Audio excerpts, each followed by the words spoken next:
Hello, welcome to Eric on the Last Taboo. Today I am joined by Lynn Nanos, author of the book Breakdown, a clinician's experience in a broken system of emergency psychiatry. She is in her 11th year as a full-time mobile emergency psychiatric clinician in Massachusetts. After graduating from Columbia University with a Master of Science in Social Work, she worked as an inpatient psychiatric social worker for approximately 7 years. And now, Lynn, great to have you. Hi, Eric. Hey, all right, and let's get started, Lynn. Why did you decide to write this book? Well, I don't understand how certain legislators can effectively create and pass laws without knowing what's going on in clinical settings. To best serve the population that is most in need, they should become aware of what is happening in direct clinical care settings. I saw many injustices day in and day out as a clinical social worker, and this motivated me to advocate for those who are most ill on both a local and national level. I found my place of employment was not enough to make a difference.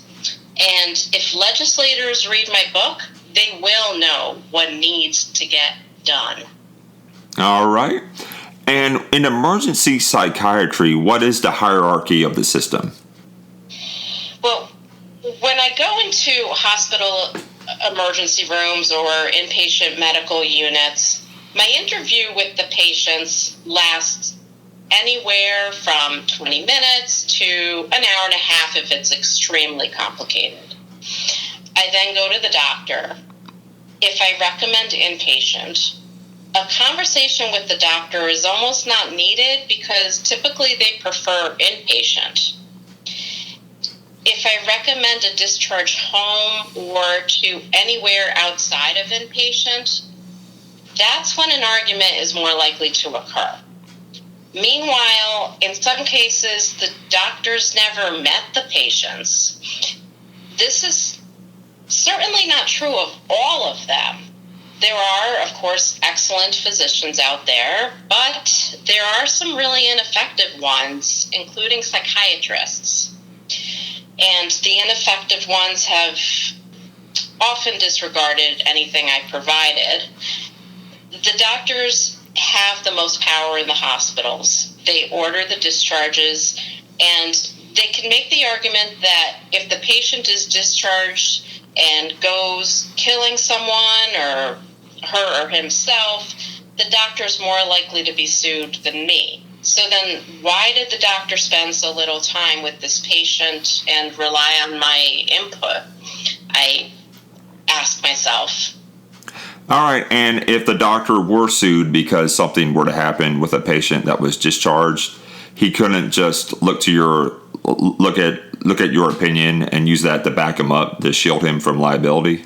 Well, my assumption is that the doctor would be held liable instead of me. The social workers are quite low on the totem pole. Even nurses are more powerful than social workers in hospitals, and I'm not sure, therefore, of how much of the social worker's report would be upheld in court. And due to a combination of luck and skill, I have never been sued.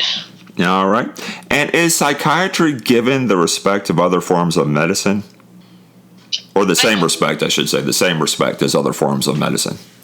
Yeah, I don't think so. Psychiatry is viewed as a less than science, partly because psychology and psychiatry have not merged with neurology.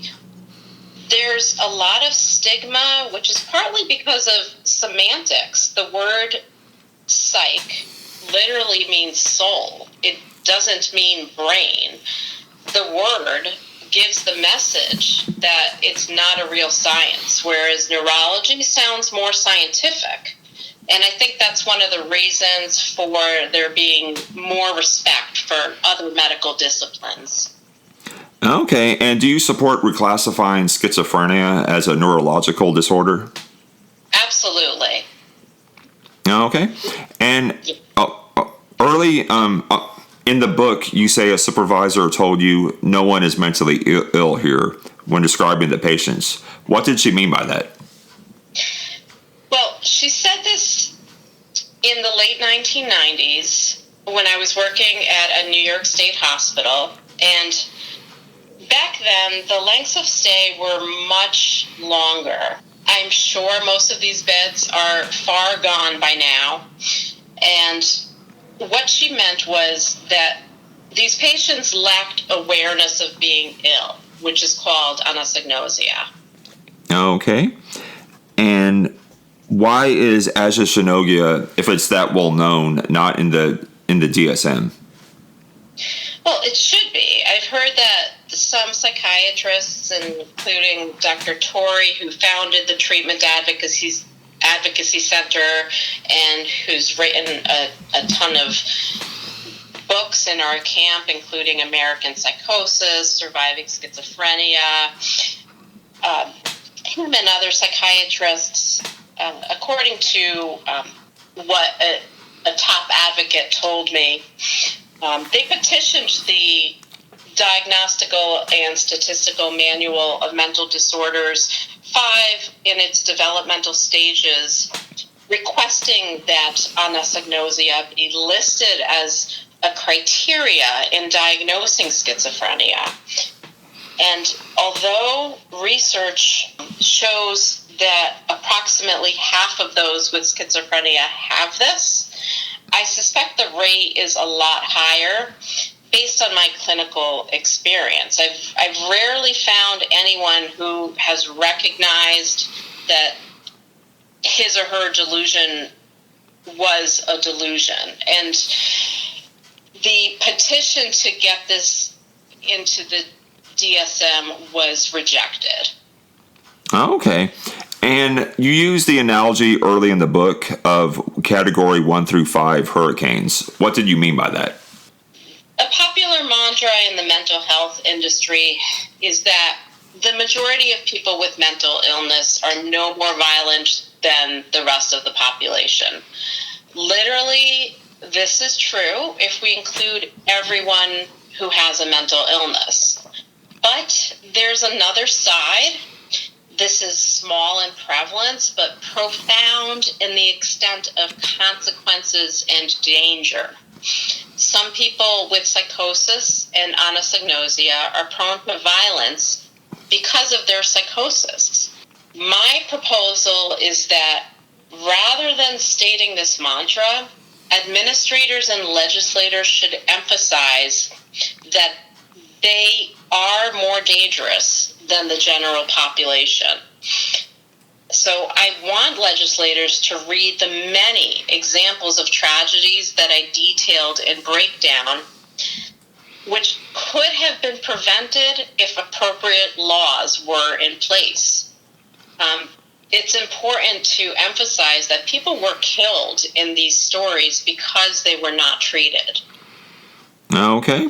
And what has your experience been with sectioning patients?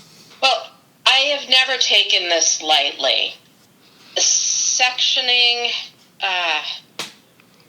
is a term used in Massachusetts. It's specifically Section 12. It's the term for involuntary transfers and holds. And this is done to prevent or mitigate danger. And it involves a judgment call, which oftentimes includes my instincts. And it's one of the most difficult roles of my profession. I have no interest in violating anyone's rights. A lot of people, especially those who don't believe mental illness exists, or those who are against involuntary treatment, say that their rights are being violated when Section 12s are authorized. Okay. Go ahead. But the rights of the public at large and the rights of anyone at risk for getting seriously harmed or killed are just as important. And people with diabetes, cardiac problems, dementia don't have the right to be ill. So it's interesting hearing people say that Joe has the right to be psychotic as long as he's not hurting anyone. A lot of professionals say that. It's an unfortunate philosophy because it enables the deterioration of the brain. And when treatment is not timely, it may not work later on. So the earlier the treatment is, the better the prognosis.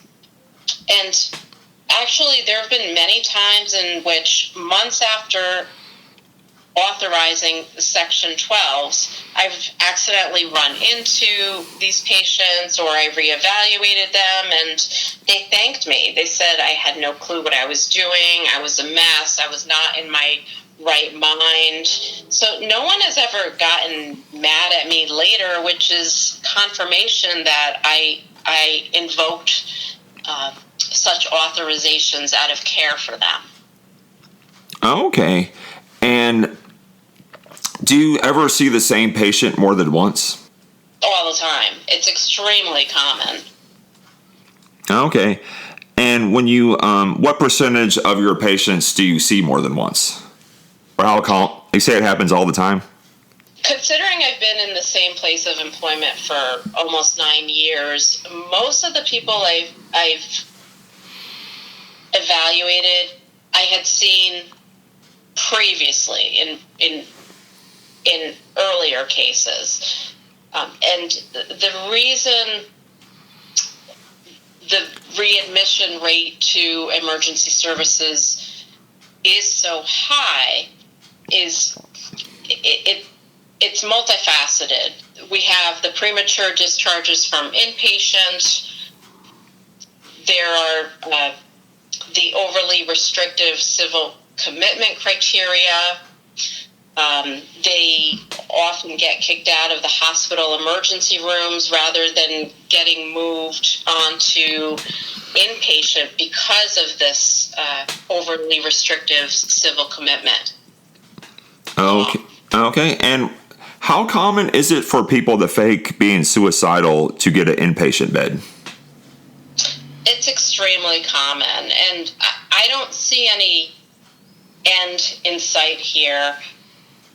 Just this past week, I experienced 3 or 4 cases like this. And what's disturbing is the fact that these malingerers are more likely to get inpatient beds than the extremely psychotic people with anosognosia, not wanting any help, those prone to violence, lacking health insurance, and expecting to present with extremely challenging barriers to discharge. In other words, they're going to need a longer length of stay than average. And the hospitals prefer not to admit these types of patients because they want the shortest length of stay. The inpatient units discriminate against these most challenging cases, yet very easily accept the malingerers, which is wrong. All right. And do the malingerers cause a shortage of hospital beds? It's a contributing factor. Absolutely. Okay. And do you ever have this problem in the jails? Yes. I recently had a case at a police station. I evaluated a woman in a holding cell, and she played the suicide card. Throughout the course of our interview, she accidentally tripped herself up. She realized that I knew what she was trying to accomplish, and that led her to admit to me that she lied about being suicidal, and we quickly said our goodbyes. Okay. And do social worker accreditation agencies or schools teach about how to handle malingerers? Well, my master's is from Columbia University. We all know that is one of the best universities in the world.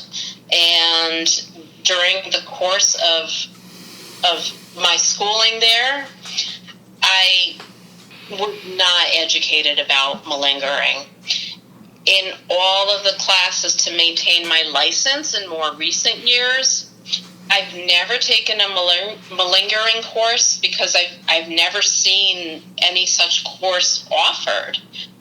So if clinicians were better equipped to know the signs of malingering and the importance of turning them away and not enabling them, this problem could be curtailed.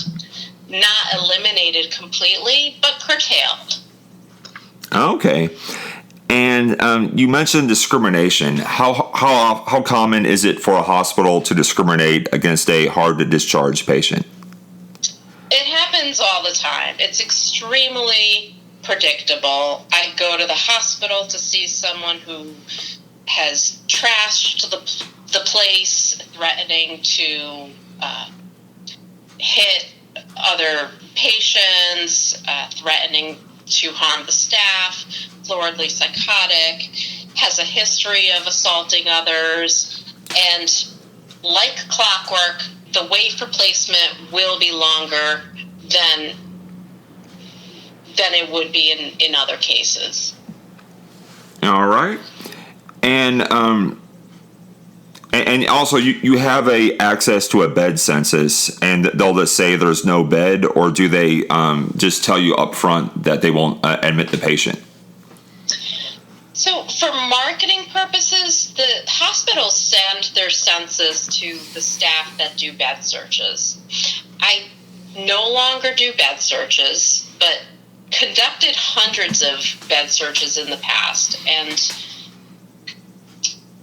sometimes the units flatly said, we're not taking this person because of her violence. So they even admit what they're doing. They don't seem to consider or understand that the violence was inflicted because of mental illness. When patients are waiting for inpatient units to accept them, the clinicians have to reevaluate them every 24 hours. And when I reevaluate patients, the insurance companies have to know the barriers to them getting placed to inpatient.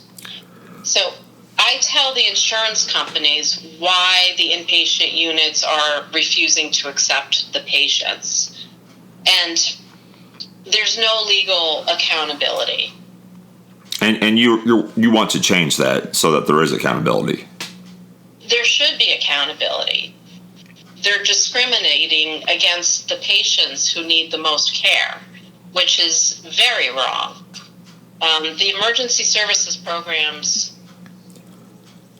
are in a really good position to identify when this is happening and report it to the government, considering that non-government funded inpatient units are licensed by the state. Therefore, they should be fined or threatened with closures. You mentioned AOT in the book. What is that? AOT is assisted outpatient treatment. This is involuntary outpatient treatment. It's not allowed in Massachusetts, Maryland, and Connecticut. All other states and Washington, D.C. allow this. At the time that my book got published, it was usually ordered through courts. Now, I don't know if non-court ordered AOT exists anymore, but anyway, AOT is needed especially for those who are psychotic with anosognosia, because this population is most likely to not adhere to treatment recommendations. There are certain criteria to qualify for AOT. For example, a pattern of frequent involvement with law enforcement, a history of violence, frequent readmissions to inpatient, etc. All right, and you mentioned it's not in every state. Who are the opponents of AOT? I believe it's mostly coming from the anti-psychiatry camp. People in this camp believe that mental illness doesn't exist, but not every opponent is is from this camp.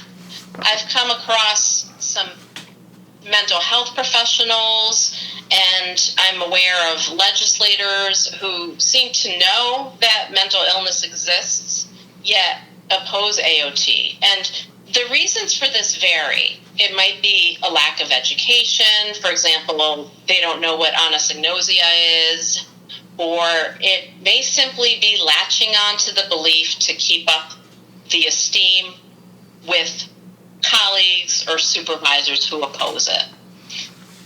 Okay. And what recommendations do you have for the Massachusetts legislatures? Well, AOT is very much needed. Massachusetts is behind the times here. I suspect that Massachusetts will be the last state to adopt this because the movement against this is especially strong. There's a very strong anti-psychiatry movement in Massachusetts, and the peer specialists are not all detrimental. A lot of them seem to be a part of this anti-psychiatry movement, and from what I've seen here, a lot of them are against AOT, and this is one of the reasons we don't have AOT. And on a national scale, AOT is underutilized and should be expanded and promoted. Okay. And well, Lynn, thank you very much for all your good work. And once again, the name of the book is Breakdown, A Clinician's Experience in a Broken System of Emergency Psychiatry. And like I said, thank you for all the good work you did, but thank you especially for coming on the show. And I wish you luck in your endeavors. Thank you.